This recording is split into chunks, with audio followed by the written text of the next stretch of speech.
Assalamualaikum warahmatullahi wabarakatuh. Pada kesempatan kali ini, saya akan mempresentasikan laporan kasus dengan judul Sindrom Metabolik.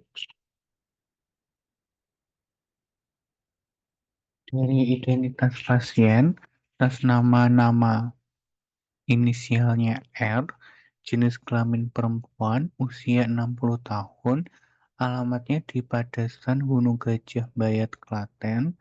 Pendidikannya tamat SD atau sederajat, pekerjaannya buruh harian lepas, agamanya Islam, statusnya cerai mati. Kemudian dari subjektif, keluhan utama, kedua jari tangan kesemutan. Keluhan tambahan ada badan terasa pegal-pegal.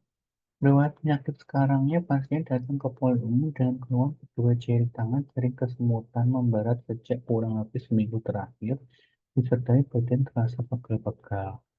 Kemudian untuk keluhan nyeri kepala, pusing, penglihatan kabut, nyeri dada, nyeri perut, kelemahan anggota gerak, nyeri lutut atau sendi, kaki bengkak, demam disangkal.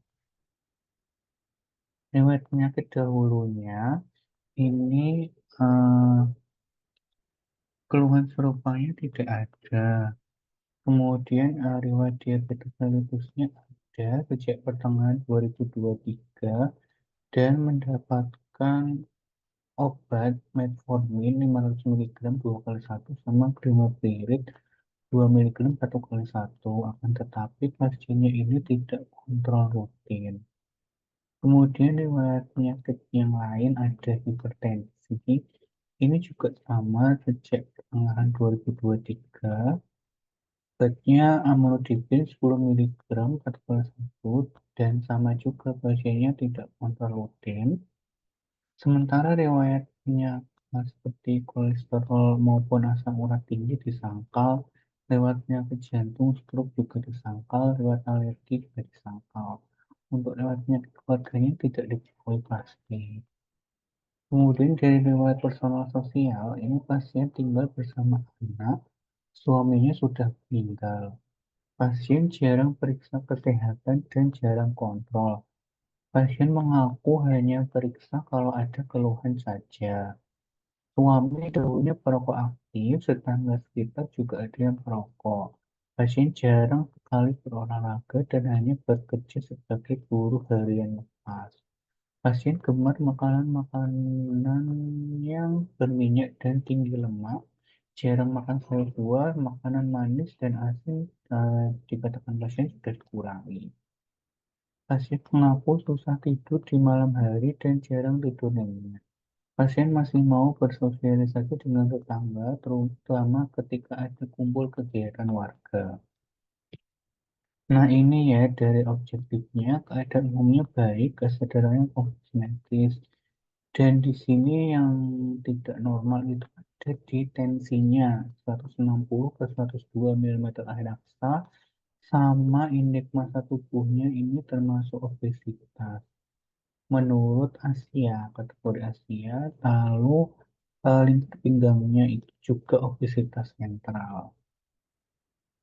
Nah, ini dari pemeriksaan penunjangnya. Jadi awalnya tadi kan Juli, itu tensinya kan pertama kali 170 ke 104.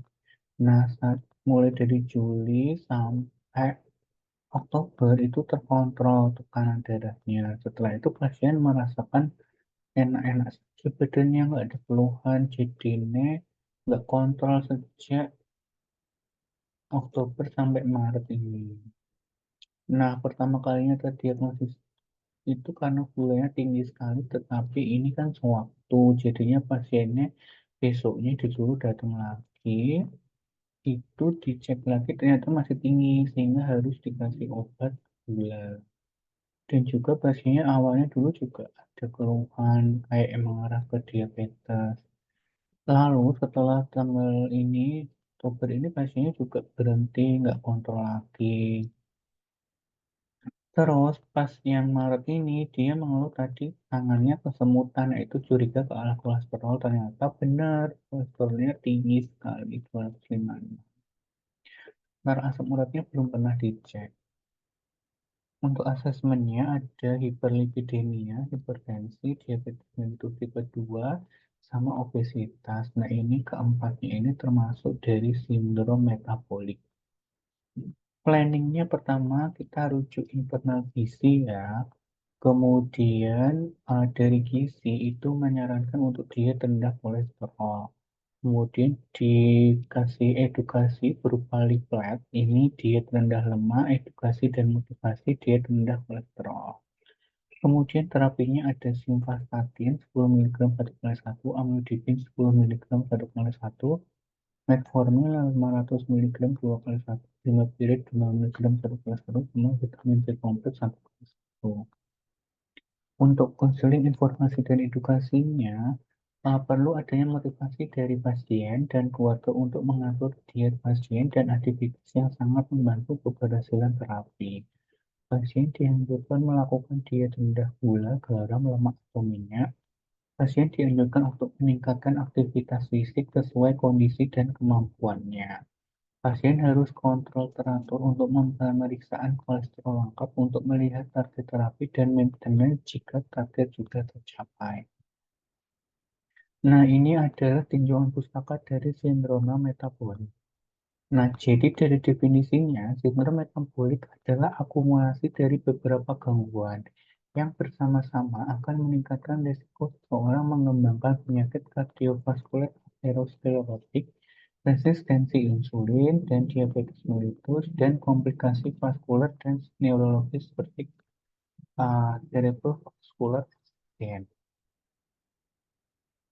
Kemudian dari epidemiologinya, prevalensi sindrom metabolik pada orang dewasa 18 tahun atau lebih terus menjadi signifikan. Data menunjukkan bahwa prevalensi penyakit ini meningkat dari tahun 1980-an hingga 2012 sebesar 35%.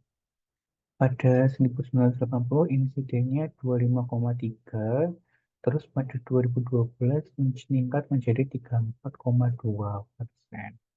Namun data terbaru dari NHANES menunjukkan prevalensinya menurun dengan 24% pada pria dan 22% pada wanita. Penyebabnya apa? Yang pertama dari obesitas, kurangnya aktivitas fisik, sama juga ada kecenderungan dari genetik.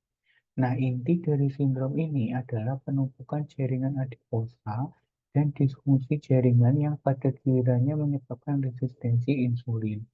Sitokin proinflamasi seperti TNF, kemudian leptin, adenopektin, plasminogen activator inhibitor, dan resistin dilepaskan dari jaringan adiposa yang membesar, yang mengubah dan berdampak buruk pada penanganan insulin. Resistensi insulin ini dapat diperoleh atau mungkin karena disposisi genetik. Gangguan jalur sinyal, cacat reseptor insulin, dan sekresi insulin yang rusak semuanya dapat berkontribusi terhadap resistensi insulin ini. Seiring dengan berjalannya waktu, puncak dari ini menyebabkan perkembangan sindroma metabolik yang muncul sebagai kerusakan pembuluh darah dan otonom. Nah, kemudian distribusi lemak di tubuh ini juga penting dan diketahui bahwa lemak tubuh bagian atas memainkan peran yang kuat dalam mengembangkan resistensi insulin ini. Akumulasi lemak dapat berupa intraperitoneal atau lemak visceral atau subkutan. Lemak visceral dapat menyebabkan resistensi insulin yang lebih kuat daripada lemak subkutan. Namun, keduanya diketahui berperan dalam perkembangan sindrom metabolik. Pada obesitas tubuh bagian atas, kadar asam lemak non-esterifikasi yang tinggi dilepaskan dari jaringan adiposa yang menyebabkan lipid menumpuk di bagian lain dari tubuh seperti hati dan otot, yang selanjutnya mengabadikan resistensi insulin.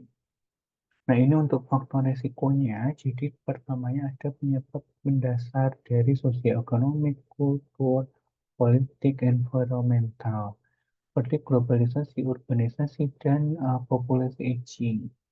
Ini adalah selanjutnya ada faktor risiko yang umumnya dapat dimodifikasi seperti diet yang tidak baik, kemudian kurang aktivitas fisik, sama penggunaan rokok. Kalau yang nggak bisa dimodifikasi seperti umum dan genetik. Kemudian faktor risiko intermediate itu seperti naiknya tekanan darah, naiknya gula darah, kemudian hasil lipid yang tinggi, kemudian overweight atau obesity. Nah, penyakit kronik utamanya seperti penyakit jantung, stroke, cancer, penyakit pernapasan kronik, sama diabetes. Nah, ini faktor resiko penyebab penyakit tidak menular yang harus diperbaiki. Jadi, 80% penyakit tidak menular disebabkan oleh perilaku yang tidak sehat. Sekitar 93,5% penduduk usia di atas 10 tahun itu kurang mengkonsumsi buah dan sayur. Kemudian 26,1% penduduk kurang aktivitas fisik. Kemudian 36,3% penduduk usia 15 tahun ke atas itu merokok. Kemudian 4,6%-nya mengkonsumsi alkohol. Nah, ini adalah patofisiologinya. Jadi, sindroma metabolik mempengaruhi beberapa sistem tubuh. Resistensi insulin menyebabkan kerusakan mikrovaskuler yang merupakan predisposisi pasien terhadap disfungsi endotel, resistensi pembuluh darah, hipertensi, dan peradangan dinding pembuluh darah. Kerusakan endotel dapat berdampak pada homeostasis tubuh yang menyebabkan penyakit aterosklerotik dan perkembangan hipertensi. Selain itu, hipertensi mempengaruhi beberapa fungsi tubuh, termasuk meningkatkan resistensi pembuluh darah dan kekakuan yang menyebabkan penyakit pembuluh darah perifer. Penyakit jantung struktural yang terdiri dari hipertrofi ventrikel kiri dan kardiomiopati dan menyebabkan gangguan ginjal. Akumulasi efek disfungsi endotel dan hipertensi akibat sindroma metabolik selanjutnya dapat mengakibatkan penyakit jantung iskemik.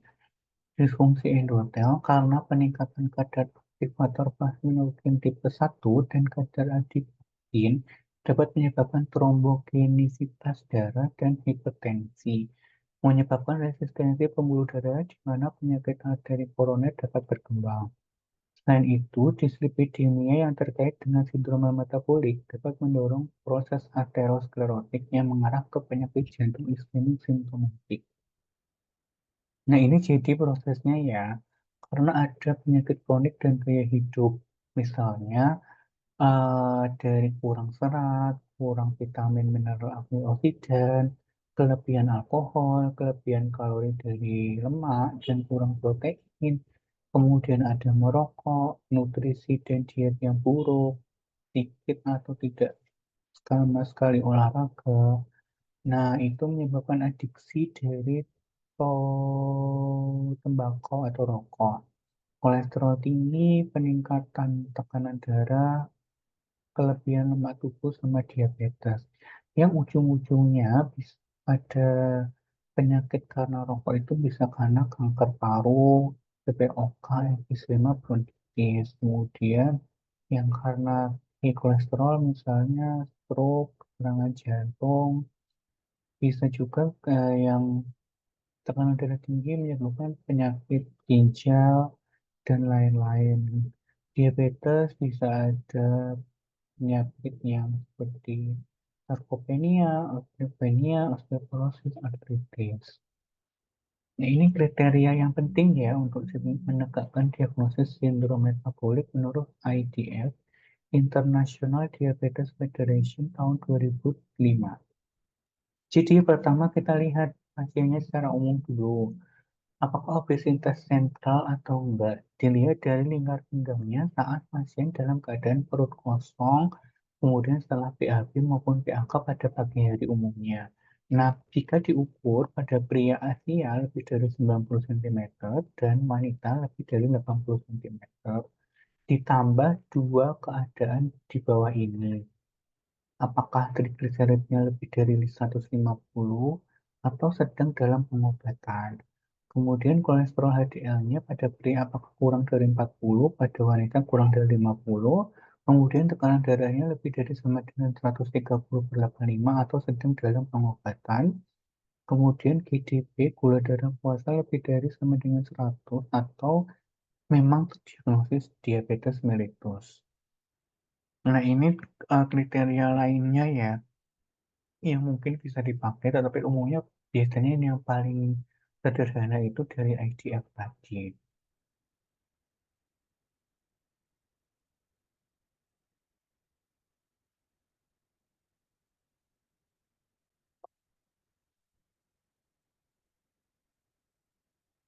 Selanjutnya kita masuk ke tata laksana.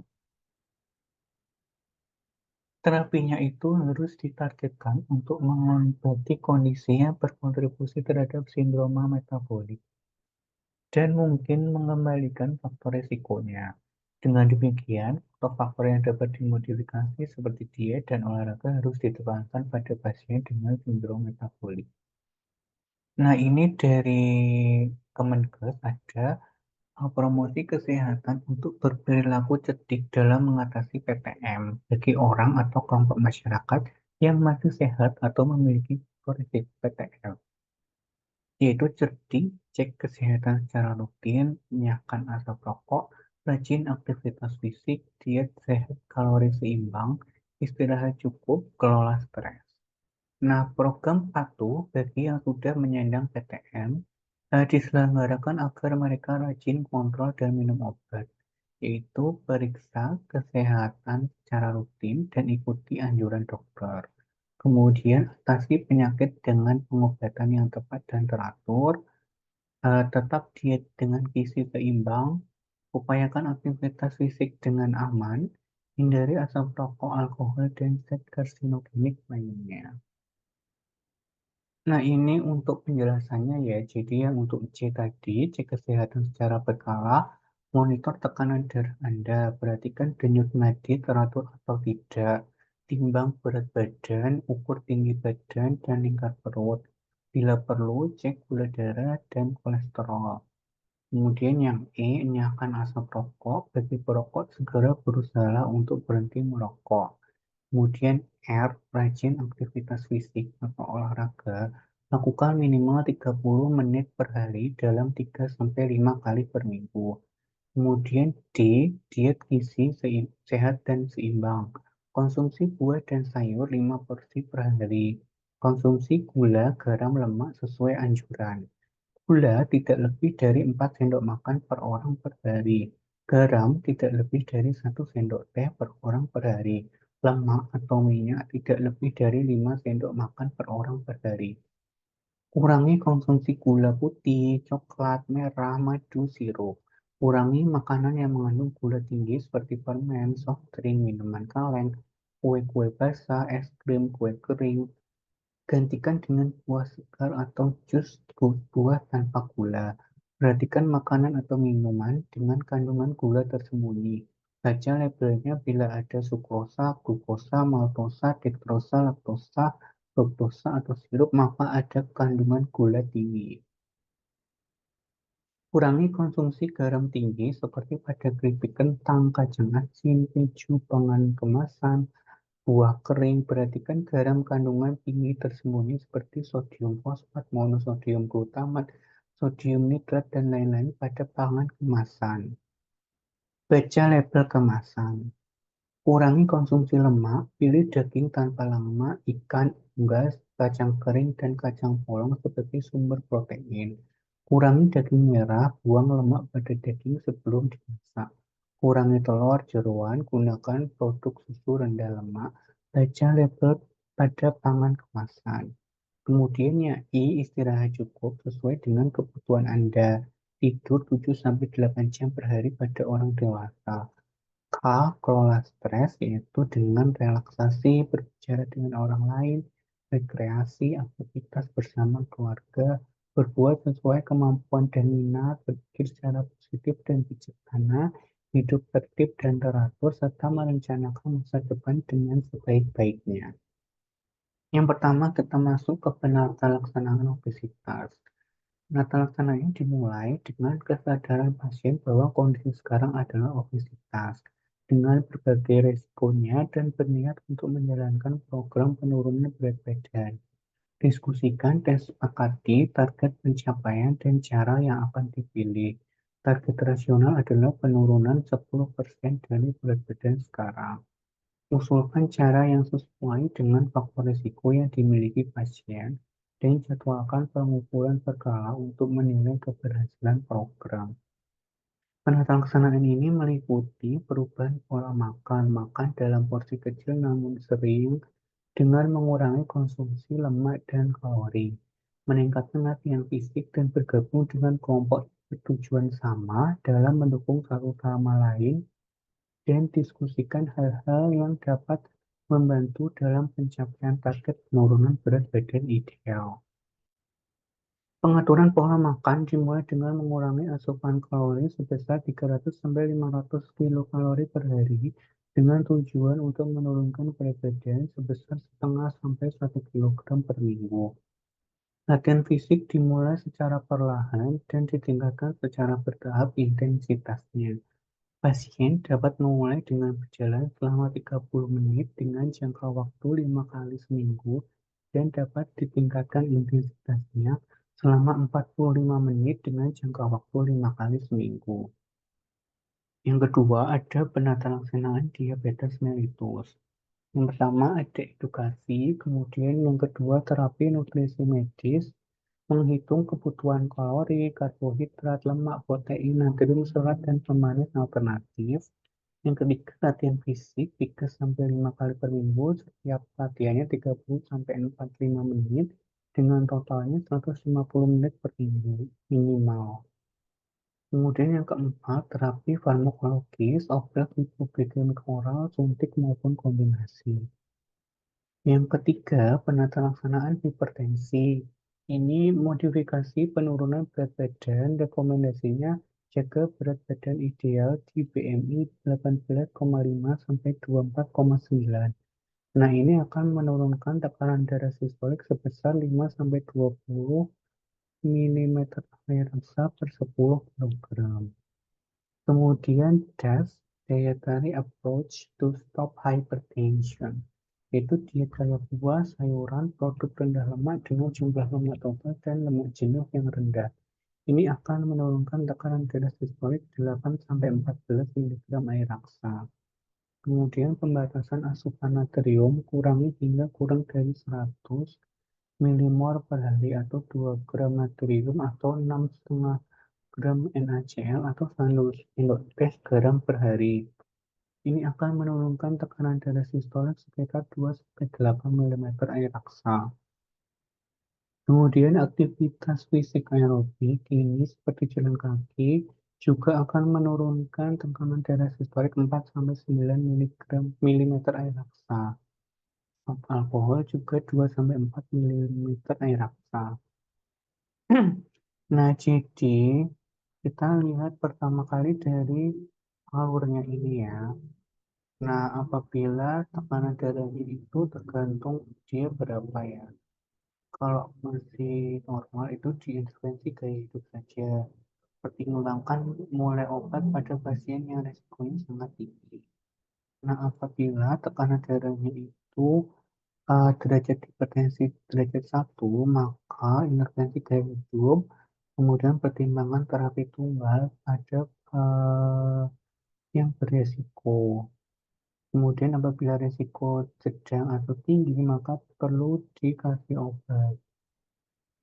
Yang derajat 2 sama, derajat 3 apalagi.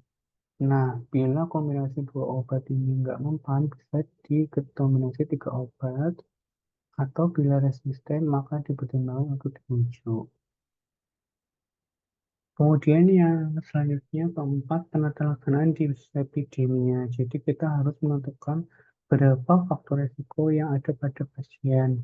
Yang pertama ada perokok apa enggak, kemudian yang kedua ada hipertensi apa enggak, kemudian HDL-nya berapa, apakah rendah apa enggak, kemudian riwayat PJK dini yaitu ayah kurang dari 55 tahun, ibu kurang dari 65 tahun, kemudian umurnya lebih dari 45 tahun, dan wanita lebih dari 55 tahun.